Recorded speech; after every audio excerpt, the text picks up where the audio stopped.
दोस्तों नमस्कार, मैं पवन कुमार कश्यप, एक मोटिवेशनल स्पीकर। आज आप लोगों के सामने जो वीडियो लाया हूँ दोस्त, आप अभी कहाँ हो, किस पोजीशन पे हो, किस लेवल पे हो, क्यों हो, इसके पीछे का क्या कारण है। आप दूसरों को देख रहे हो कि वो ऐसा कर रहा है, वो ऐसा कर रहा है, आखिर उसके इस कर्म का नहीं, पिछले कर्म का भी कुछ लेना देना होता है, जो कई वर्षों कई जन्मों का होता है वो। तो आज इसको मैं शुरुआत करूँगा एक कहानी से। कहानी को सुनने के बाद आपको ऐसा महसूस होगा कि जो भी हमारे साथ हो रहा है बिल्कुल सही हो रहा है। बिल्कुल भी आप किसी के ऊपर दोषारोपण नहीं करोगे कि ये गलत हो रहा है, क्योंकि कुछ लोग बहाना बनाते हैं ना कि मैं तो आज ये हो गया होता, अगर ऐसा होता तो हमारे को, अगर कोई ये सपोर्ट कर दिया होता तो ऐसा हो गया होता। ऐसा कुछ नहीं है दोस्त। जो भी हो, आप जहाँ भी हो, बिल्कुल अपने कर्मों के हिसाब से आप हो, अब बिल्कुल परफेक्ट जगह पे हो। सब कुछ बिल्कुल, सारा नियम बिल्कुल सटीक बनाया हुआ है। चाहे आप लॉ ऑफ अट्रैक्शन हो, चाहे भगवान का नियम हो, कर्म का नियम हो, सब बिल्कुल सही जगह पे फिट बैठा हुआ है आपके ऊपर।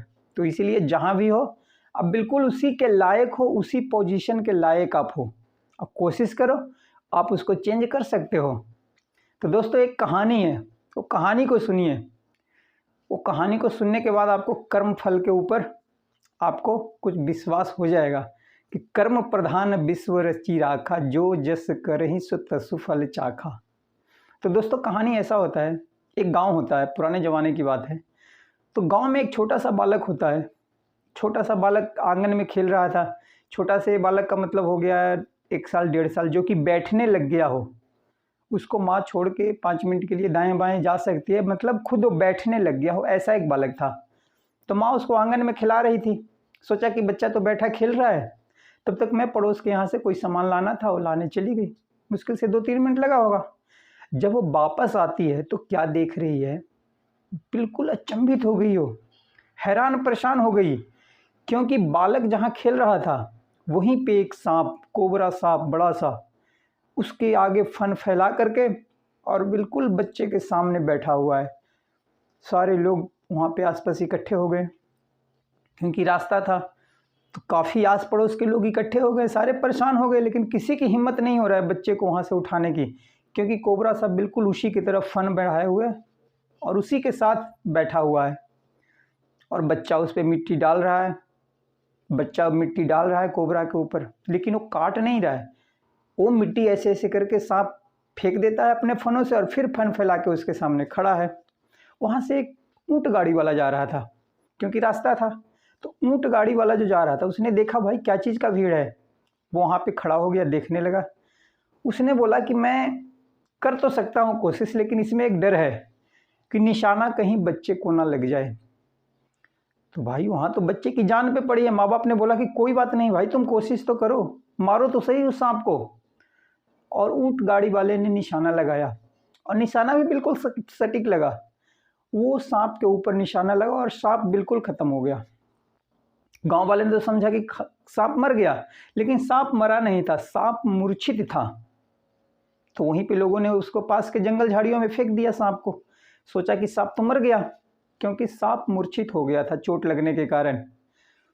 अब क्या हुआ, रात को 12-1 बजा तो सांप की जब मूर्छा खुली, तब उसको पता चला कि मेरे को ऊँट गाड़ी वाले ने मारा। तो आसपास ढूंढने लगा कि वो गाड़ी वाला कहीं यहीं आसपास रहता होगा। तो सांप में ऐसी शक्ति होती है, ऐसी ताकत होती है, वो ढूंढ सकता है। वो आसपास ढूंढा, ज़्यादा मेहनत भी नहीं करना पड़ा और उसे ऊँट गाड़ी वाला मिल गया। सांप ने जाके उसको डस लिया। अब सांप को डसने के बाद सारे लोग हैरान परेशान, कोई उसको बुला रहा है, कोई वैद्य को बुला रहा है, कोई हकीम को बुला रहा है। तभी वहाँ पे एक पहुँचे हुए फ़कीर आए, जो कि बहुत ही सिद्ध पुरुष थे। उन्होंने बोला कि मैं इसका उपचार कर सकता हूँ। या तो वो सांप अगर आ जाए और इसका विष चूस ले, तब तो ये इसकी जान बच सकती है। या दूसरा उपाय ये है कि मैं उस सांप के आत्मा को एक बच्चे के अंदर डाल करके उससे पता कर सकता हूँ कि तूने क्यों इसको काटा। तो लोगों ने बोला ठीक है जी, आप प्रयास कीजिए। तो वो जो सिद्ध पुरुष थे, उन्होंने मंत्र पढ़ना शुरू किया और सांप की आत्मा एक बच्चे के अंदर आ गई। अब यहाँ क्या होता है, अब उन्होंने पूछा कि तूने इस ऊँट गाड़ी वाले को क्यों डसा? तो बोला कि मैं अपना काम कर रहा था, मैं अपना गति कर रहा था, क्योंकि पिछले जन्म में 2 जन्म पहले मैं भी इंसान था और ये जो छोटा बालक है ये भी इंसान था। तो मैंने इससे कुछ पैसे उधार लिए थे, मैंने इससे 300 रुपये उधार लिए थे। वो पैसे मैं इसको चुकता कर रहा था, क्योंकि जब मैं इधर से गुजर रहा था तो मैंने इस बालक को देख के पहचान गया कि ये तो वही बालक है जिससे मैंने पैसा लिया था। और ये बालक क्योंकि ये छोटा है, ये बोल नहीं सकता है, और मैं जानवर हूँ इसलिए मैं भी नहीं बोल सकता। तो हम दोनों ने एक दूसरे को इशारे से बात किया और मैं उससे माफ़ी मांगने गया कि भाई हमसे गलती हो गई, हमें माफ़ कर दे। और ये मिट्टी डाल डाल के हम पे भगा रहा था कि धत तुम चोर हो, तुम मूर्ख हो, तुम धूर्त हो, तुमने मेरे पैसे लेके भाग गया। तो ये बालक हमें इशारे इशारे में मिट्टी डाल के भगा रहा था और तभी ये ऊँट गाड़ी वाले ने हमें मार दिया। मैंने इसका क्या बिगाड़ा था? मैं तो अपना गति कर रहा था, जो पिछले जन्म का कर्म है उसको मैं सुधार रहा था। इसने हमें मारा इसीलिए मैंने इसको डस लिया।